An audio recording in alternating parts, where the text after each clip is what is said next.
E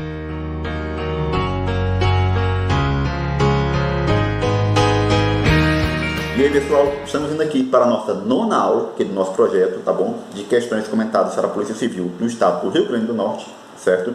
E se você chegou até aqui, eu fico feliz e te agradeço muito por estar acompanhando as nossas aulas e o nosso projeto, tá bom? E se você ainda não se inscreveu no nosso canal, se você chegou até a nona aula e ainda não se inscreveu no nosso canal, ô jovem gafanhoto, faça isso não, se inscreva, curta o nosso vídeo e divulgue para os seus colegas, tá bom? Sempre reforçando, a sua divulgação, o seu compartilhamento me incentiva a produzir cada vez mais material para você que está aí se preparando para o seu concurso, tá bom? Então, sem mais delongas, vamos às nossas questões. E se ficar qualquer dúvida, pode me chamar. Valeu! E aí, pessoal, então vamos aqui às nossas questões, tá bom? Vamos lá. Primeira questão aqui, pega aqui logo nossa caneta. Certo, vamos lá. O tipo de código malicioso que torna inacessíveis os dados armazenados em um equipamento usando geralmente criptografia e que exige pagamento de resgate para restabelecer o acesso ao usuário é... Galera, é um conceito bem simples e bem direto, tá bom? Não tem muita dúvida aqui, ok? Se você estudou a questão básica dos princípios de segurança e dos principais, certo? Malwares que são trabalhados atualmente na parte de segurança, certo? Vírus, cavalo de Troia, o Worm, certo? O Trojan, que também é uma variação do cavalo de Troia, ok? O Keylogger, que está citado aqui na nossa questão, os Spyware nas suas variações, suas subdivisões, quer dizer, o Keylogger, né? Se você estudou bem essa parte do conteúdo, não tem dúvida aqui que você está marcando o gabarito aí como sendo o ransomware, certo? Que é aqui a nossa letra C, certo?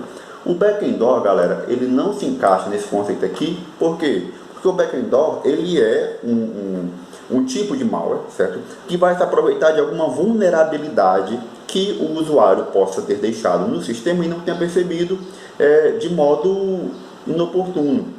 Exemplo, alguma porta que ele deixou aberta no sistema, ou que algum usuário indevido conseguiu abrir, certo? E o usuário padrão do computador não percebeu que aquela porta estava aberta, aquele acesso estava liberado, e acabou que um usuário não autorizado entrou sem passar por nenhuma das etapas ou níveis de segurança que tenha, de identificação que tenha, para poder acessar aquele sistema, tá bom? Por isso que o backdoor é também chamado de porta dos fundos, tá bom? Por quê? Porque ele entra no computador por meio de um acesso que, pelo menos naquele momento, deveria estar inacessível, certo?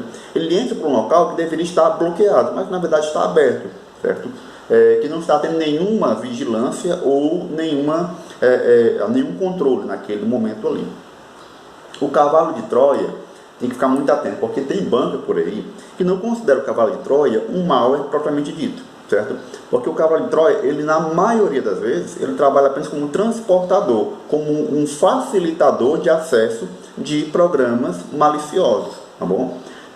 Por isso que tem algumas bancas, não é o caso aqui da nossa, né? Então descarta isso, mas tem algumas bancas por aí que não consideram o cavalo de Troia como um malware propriamente dito, e sim apenas como um facilitador de acesso de malwares ao sistema do usuário.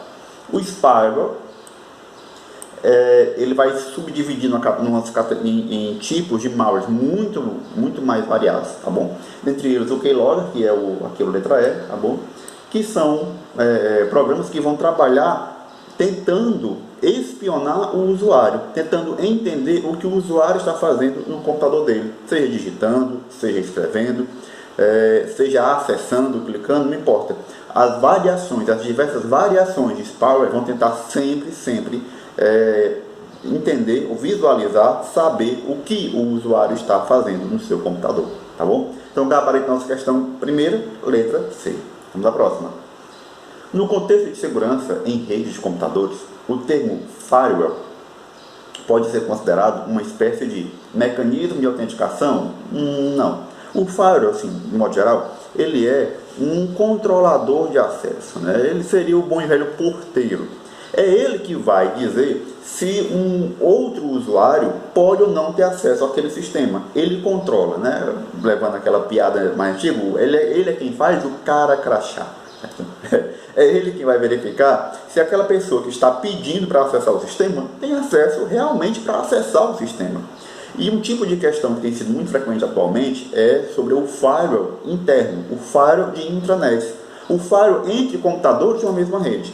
Porque a maioria das questões até então tem tratado de firewall, o firewall como um controlador de acesso externo, um controlador de pessoas que procuram acessar a rede de fora para dentro, certo?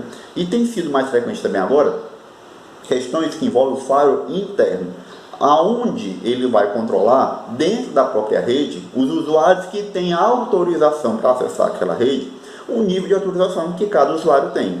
Beleza, você, usuário, tem acesso para aquela rede, seu login e sua senha estão válidos. No entanto, o seu login e sua senha não são válidos para acessar toda a rede, certo? Sem restrições. Então, o firewall também vai fazer esse controle interno, delimitando o que, como e onde cada usuário pode ou não ter acesso de algum computador, algum sistema, alguma informação. Existe tanto o firewall que vai controlar, certo? Ou pode ser o mesmo, com várias funções, né? O firewall que vai fazer esse controle de fora para dentro, como o firewall que vai fazer o controle interno, controlando o que cada um está acessando e o que, tá bom? Lembrando que o firewall, ele tanto pode ser classificado como um hardware como um software. Então vamos lá. É um mecanismo de autenticação? Não, é um mecanismo de controle de acesso, tá bom? Ele pode até vir agregado com algum tipo de autenticação. Pode? Pode, mas propriamente dito, ele não é um mecanismo de autenticação, tá bom? B. Programa de transferência de arquivos seguros? Não, certo? Mecanismo que verifica e bloqueia spam de correio eletrônico? Não, o firewall não tem essa função, tá bom? De bloquear spam. Antivírus que pesquisa os arquivos em busca de programas maliciosos? Não. Galera, o firewall não é antivírus. Ele dá suporte também na questão do acesso não autorizado de programas maliciosos. Ele dá suporte. Ele não é classificado como um antivírus, mas ele ajuda, ele contribui e muito no trabalho dos programas antivírus, tá bom? Ou dos programas anti-malware, como realmente eles deveriam ser chamados, mas mercadologicamente, olha eu criando novos termos aí, né? Novos silogismos. Mercadologicamente, o que vende é o termo antivírus e não o termo anti-malware, tá bom? Mas na verdade o que nós mais temos aí são anti-malware e não antivírus, tá bom? Vamos lá, e letra F, o que não sobrou aí, certo? O malware, o firewall, é um filtro que restringe o tráfego de mensagens com sites e outros recursos, tá bom? Ele restringe, ele controla. O termo restringir aqui, ele está apresentado como sinônimo de controlar. Ele controla o tráfego de mensagens com sites e outros recursos. Por quê? Porque ele vai controlar as mensagens que são recebidas e que são também enviadas. Outro detalhe importante. O firewall, ele não controla só a entrada, ele também controla a saída, viu? Saída de informações. Ok? Então vamos lá. Gabarito da questão 2, letra E. Próximo. E-mails não solicitados, geralmente enviados para um grande número de pessoas, são rotulados como cookies. Não, cookies não são. Cookies são pequenos programas onde você vai ter o registro do seu acesso dentro de alguns sites, tá bom? É muito comum nós encontrarmos isso, por exemplo, deixa eu pensar aqui, em sites comerciais populares, Americanas, Submarino, Netshoes, sites populares de comércio eletrônico, tá bom? Se você tem um computador e acessou pela primeira vez com aquele computador um site como esse, provavelmente, certo? Puxa aí pela sua memória, deve ter aberto uma caixa de diálogo no seu primeiro acesso, certo? Pedindo a confirmação de alguns dados seus, um e-mail, certo? Ou alguma barrazinha, a instalação de termos de acesso, certo? Autorize aqui, permita a identificação do acesso e tudo mais. Isso aí é você autorizando o site a instalar no seu computador, certo? Um programa que vai identificar tudo que você pesquisa naquele site, tá certo? Ou em sites que eles têm algum tipo de parceria. Para que, professor, que eles fazem isso? Jovem Gafanhoto, para poder trabalhar melhor o marketing deles, tá bom? Ou você nunca notou que, por exemplo, após pesquisar algum produto na Americanas, na Submarino, na Netshoes, em algum outro site desse tipo, certo? No Mercado Livre, por exemplo, você não tem ido acessar depois sua rede social, como o Instagram, o Facebook, o YouTube, e milagrosamente apareceu uma oferta imperdível exatamente daquele produto que você estava pesquisando. Você foi pesquisar um tênis para melhorar sua corrida, por exemplo, ou comprar material para você treinar para o seu TAF, e de repente você, não vou comprar agora não, mas eu só quero saber os preços. Beleza, você só pesquisou. Só que nesse meio tempo o site pediu a sua autorização para instalar esses programinhas no seu computador e você autorizou. O site mandou para esse programa informações de que você acessou, de que você pesquisou exatamente aqueles produtos. Então vai começar a gerar ofertas daquele produto e ficar lançando para você em outros sites dos quais o site comercial é parceiro. E isso é muito comum em redes sociais, né? Você acessa o Facebook, você vê lá as propagandas nas barras laterais constantes.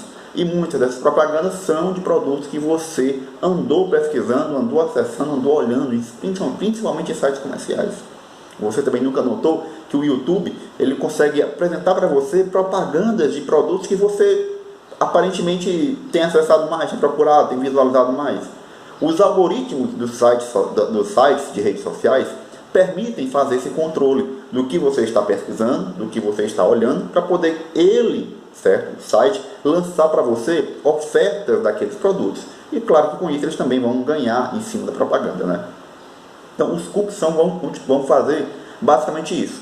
Vão visualizar o que você está acessando para poder controlar melhor as propagandas que os sites fazem para você, tá bom?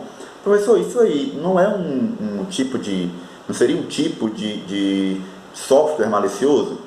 Olha, a princípio não, porque o cookie foi criado com essa função de controlar melhor a propaganda para poder te fornecer controlar melhor as informações para poder te oferecer essas propagandas. A princípio, essa é a função. No entanto, o ser humano tem uma capacidade absurda de transformar coisas boas em coisas não tão boas, né? Os cookies, infelizmente, em muitos sites são utilizados realmente para rastrear o acesso do usuário e assim saber o que ele anda ou não fazendo, né? Vamos lá. Junker também não. Malware é o conceito geral de software malicioso, tá bom? Phishing vai se referir aos ataques não direcionados, de propagandas não direcionadas, tá bom? Daqui a pouco eu explico melhor em outra questão. E o spam, certo? Que é essa questão de propaganda, tá bom? Geralmente enviados a um grande número de pessoas. Normalmente propagandas, certo? Algumas correntes, alguma coisa do tipo. É muito comum que sites comerciais também usem os dados que eles têm armazenados lá no seu banco de dados para poder enviar de maneira maciça propagandas e ofertas para os seus clientes que estão cadastrados. Quando você tem um envio de propagandas desse tipo, eles são classificados como spam, tá bom? Que acabam soltando sua caixa de entrada e tudo mais, tá bom? Gabarito letra E, da questão 3. Vamos para a próxima. Os usuários, questão 4, né? Os usuários que navegam na internet devem ter cuidados com os cookies, certo? Por quê? Letra A. Algum site mal intencionado pode enviar muitos cookies até ocupar totalmente o disco do usuário. Olha, não é enviar muitos cookies, tá bom? Nesse caso aqui, o que poderia acontecer era a rastreabilidade do acesso dos usuários e não enviar até lotar o disco. O cookie pode afetar um pouco a velocidade? Pode. Vou dizer que não, porque ele pode sim. Mas nesse caso aqui, o principal risco do cookie é a falta de privacidade que o usuário deixa de ter, certo?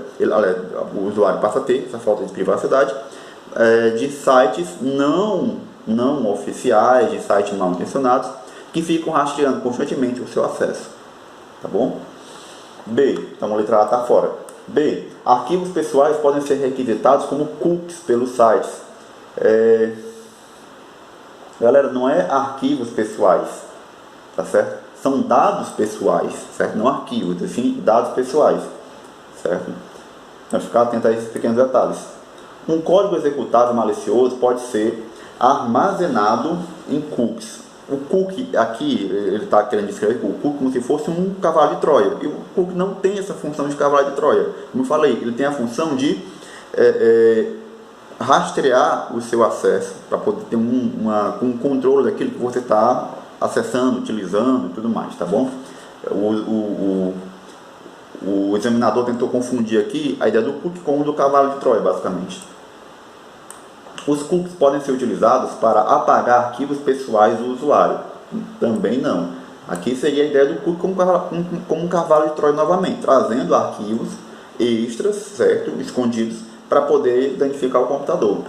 E o que nos sobra aqui é a letra E. Os cookies podem ser utilizados para rastrear algumas atividades do usuário na internet. É basicamente o que eu venho dizendo desde a questão anterior.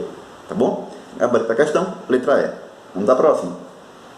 Ataques cibernéticos podem causar graves prejuízos às pessoas e empresas. Ótimo, beleza. Recentemente, João recebeu uma mensagem de alerta por e-mail com um pedido para ele atualizar seus dados cadastrais na página do seu Internet Bank.